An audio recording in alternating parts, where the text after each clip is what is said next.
நான் செய்ய போகிறது எறா பெப்பர் மசாலா. அதுக்கு தேவையானது 1 கப்பு எறா, 1 கப்பு பொடியாக அரிஞ்ச வெங்காயம். இதை எப்படி செய்யறதுன்னு நான் காமிக்கிறேன். எறா மசாலாவுக்கு 1 ஸ்பூன் மிளகு,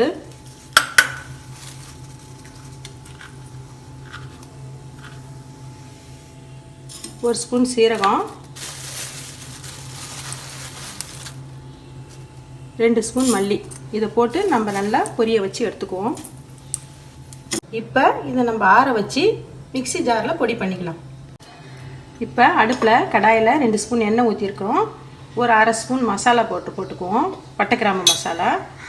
அதுக்கப்புறம் இந்த காஞ்ச மிளகாவை நம்ம இதில் கிள்ளி போட்டுக்கலாம். இப்போ இது செவந்துருச்சு. இப்போ நம்ம வெங்காயத்தை இதில் போட்டுக்கிறோம்.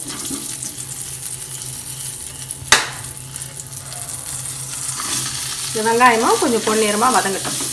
வெங்காயம் கோல்டன் கலரில் வதங்கிட்டு இப்போ ஒரு 1/2 ஸ்பூன் நம்ம இஞ்சி பூண்டு விழுது இதையும் போட்டு கொஞ்சம் பச்சை வாசனை போகிற அளவுக்கு கொஞ்சம் வதக்கிக்குவோம். அடுத்தது நம்ம எறாவை போடுறோம்.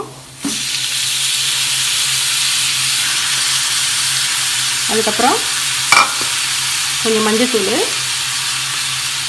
தேவையான அளவுக்கு உப்பு இதை போட்டு கொஞ்சம் நல்லா வதக்கிக்குவோம். இதில் கொஞ்சம் கருவேப்பிலை போட்டு நல்லா வதக்கிக்குவோம். எறா தண்ணி விட்டு நல்லா வதங்கிட்டு இப்போ நம்ம பொடி பண்ணி வச்ச இந்த பவுடரை இதில் போட்டுக்கலாம். 3 ஸ்பூன் அளவுக்கு போட்டுக்கோங்க, கரெக்டாக இருக்கும். இதை போட்டு ஒரு 5 நிமிஷம் நல்லா வதக்கிட்டு ஆஃப் பண்ணிடணும். பாருங்கள், எறா பெப்பர் மசாலா ரெடி ஆகிடுது. இது ரசம், சாம்பார், இந்த சாதத்தோடு தொட்டு சாப்பிட்டா நல்லாயிருக்கும். வீட்டில் இருக்கிற பொருளே எடுத்து போட்டு செய்யக்கூடிய அளவுக்கு சுலபமான டிஷ் இது. நீங்கள் இதை செய்து சாப்பிட்டு பாருங்கள். மீண்டும் சுவையான, சுலபமான, ஆரோக்கியமான சமையலோடு உங்களை நான் சந்திக்கிறேன். நன்றி, வணக்கம்.